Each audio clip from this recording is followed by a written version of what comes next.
جی محترم، میں افتخار بات کر رہا ہوں اسلام آباد سے. جناب آپ سے ایک ریکویسٹ یہ کرنا چاہ رہا تھا کہ ہم نے سیاستدانوں کو تو بہت آئینہ دکھا لیا، کچھ ہم اپنی سوسائٹی کو بھی آئینہ دکھائیں، کیونکہ ہم جو سوشل سائنٹسٹ وغیرہ سے اور کسی قسم کی بات نہیں کرتے، کہ جو ہماری سوسائٹی کی ڈائنامکس ہے وہ بہت زیادہ منفی ڈائریکشن میں جا چکی ہے.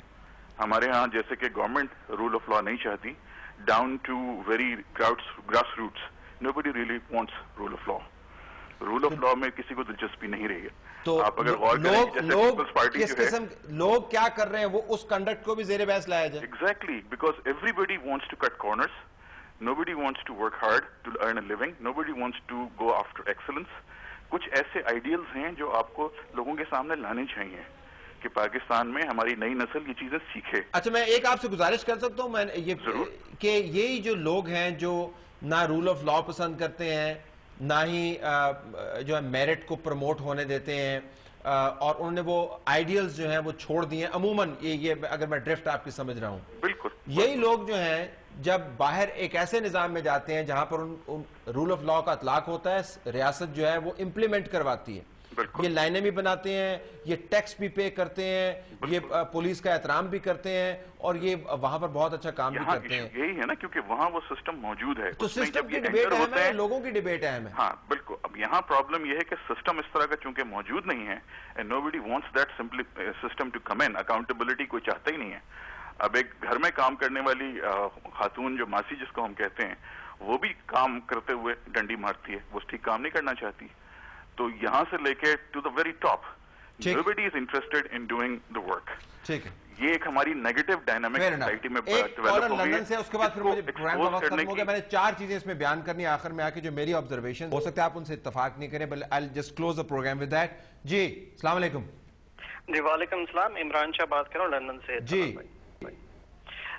سب پہلا تو ٹاپک کون کون سے ہونے چاہیے، تو اس بارے میں تو میں یہی کہوں گا کہ انفارچونیٹلی پاکستان میں تو کاؤنٹلیس پرابلمز ہیں، جیسے ٹیررزم، ریلیجیس انٹالرنس ہو گئی، اس کے واٹر شارٹیج، اس پہ پروگرام ہو سکتا ہے. ویک فارن پالیسی جو عمومی کرنٹ افیئرز ہے اس کے اوپر بات کریں. اچھا اگلا آپ کے جنرل جو ہو گیا. اور اس میں جو ہے نا، جہاں تک اس کی سلیکشن کی بات ہے تو 2 سچویشن، ایک تو ایک نارمل سچویشن ہے جس میں آپ ٹاپک سلیکٹ کرتے ہیں، اور دوسری سچویشن ایک سڈنلی ایک سچویشن جو ہے نا، جو انفارچونیٹلی پاکستان میں روزانہ ایک کرائسس سچویشن، ایک اچانک کچھ ہونے کے بعد اینکرز بیٹھ جاتے ہیں اسی پروگرام پہ، تو اسی پہ پروگرام بناتے ہیں. تو اس میں میرے خیال میں آپ کے پاس ٹائم ہی کم ہوتا ہے. اگر آپ دیکھا جائے کہ 5 دن میں آپ نے 4 پروگرامز کرنے ہیں، تو رات کو 12 بجے آپ کا پروگرام ختم ہوتا ہے، تو اس کے بعد آپ نے گھر بھی جانا ہے، پھر 12 بجے اگلے دن اٹھتے ہیں، آپ نے اخبار اٹھایا، اس میں سے دیکھا کون سی نیوز آ رہی ہے، اس کو ٹاپک اٹھایا، آپ نے ریسرچ کی، پھر آپ نے جو ہے نا اسی حساب سے بندے اپوزیشن کے بلا لیے، ادھر سے بلا لیے، تو اسی حساب سے آپ مطلب سلیکٹ کرتے ہیں. ایسے ہی ہوتا ہے میرے خیال میں. ٹھیک ہے.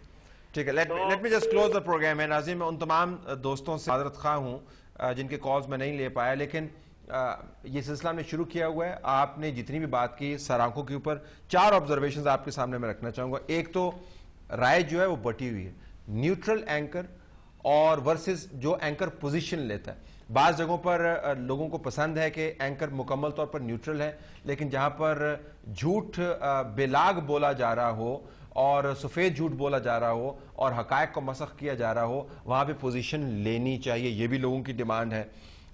ایک طرف پولیٹیکل ایشوز ہیں، دوسری طرف سوشل ایشوز ہیں. ایک کالر نے کہا کہ سوشل ایشوز کے اوپر آپ فوکس زیادہ کیا کریں. میری ناقص رائے کے اندر سوشل ایشوز کی خرابی ہے. ہیلتھ سیکٹر ہے آپ کا، ایجوکیشن سیکٹر ہے، آپ کی روڈز ہیں، آپ کا انفراسٹرکچر ہے، آپ کی امپلائمنٹ ہے، تھانہ ہے، کچہری ہے، یو نیم اٹ. یہ جتنے سوشل سیکٹر، خواتین کی امپاورمنٹ ہے، بچوں کے ایشوز ہیں، ان تمام کا تعلق گورننس سے، گورننس کا تعلق سیاست سے. جب تک اس ملک کے اندر سیاسی کل ٹھیک نہیں ہوگی، سوشل سیکٹر سیدھا نہیں ہو سکتا. اسی حکومت نے ڈیولپمنٹ ایکسپینڈیچر کے اوپر اتنے کٹس لگائے ہیں کہ امبیرسمنٹ ہوتی ہے. 4% جی ڈی پی کا آپ نے ایجوکیشن کے اوپر کمٹ کیا ہوا ہے، ساروں نے سائن کیے ہوئے ہیں. آپ 1% سے ذرا سا اوپر گئے، اب تو شاید وہ بھی کم ہو گیا ہوگا. And I can keep on quoting examples. تو پولیٹیکل ایشوز اصل میں سوشل ایشوز ہی ہیں، ذرا براڈ لیول کے اوپر ہیں. عام آدمی اور خاص آدمی. اب خاص آدمی کے اندر کون ہے؟ سیاستدان ہے، وہ آتے ہیں، وہ آپ کو پسند نہیں ہے. بیوروکریٹ جو کبھی نہیں آئے گا. کمیونیکیشن سیکرٹری جو ہے وہ پارلیمان کی کمیٹی کے سامنے جا کے بتا دے گا کہ نیشنل ہائی وے اتھارٹی کی کیا صورتحال ہے. ہمارے سامنے بیوروکریٹس کبھی نہیں آتے. اس کے بعد آرمی والے کبھی نہیں آئیں گے, پولیس جو فورس کے اندر موجود ہے وہ کبھی نہیں آئیں گے, جج کبھی نہیں آئیں گے. باقی رہ جاتے ہیں تجزیہ نگار اور پھر رہ جاتے ہیں صحافی.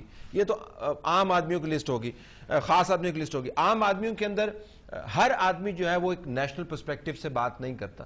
جس طرح بھی خاتون لاہور سے بات کر رہی تھی, وہ کہہ رہی تھی کہ کالا باغ ڈیم کے اوپر پوزیشن لیں. ہو سکتا ہے میری اپنی رائے ہو, میں نے اگر پوزیشن لے لی تو آدھے لوگ تو ناراض ہو جائیں گے کہ آپ نے پیسے پکڑ لیے کالا باغ ڈیم کے حق میں. اور یہ الزام آج کل عام ہے, جس کسی کو کسی کی بات پسند نہیں ہو کہتے جی آپ بکے ہوئے ہیں, آپ سیاسی طور پر الائنڈ ہیں. یہ ہمارے ایشوز ہیں جن کے اوپر ہمیں روزانہ غور اور خوض کرنا پڑتا ہے. آپ کی رہنمائی سے ہمیں کچھ تسلی یقیناً ہوئی ہے, کچھ ہم فارمیٹ بنا رہے ہیں, دوسروں کے لیے بھی شاید یہ ایجوکیشنل ہو. ہماری طرف سے یہی کچھ, کل بھی ہم اسی قسم کا پروگرام کریں گے. اجازت دیجیے, اللہ حافظ.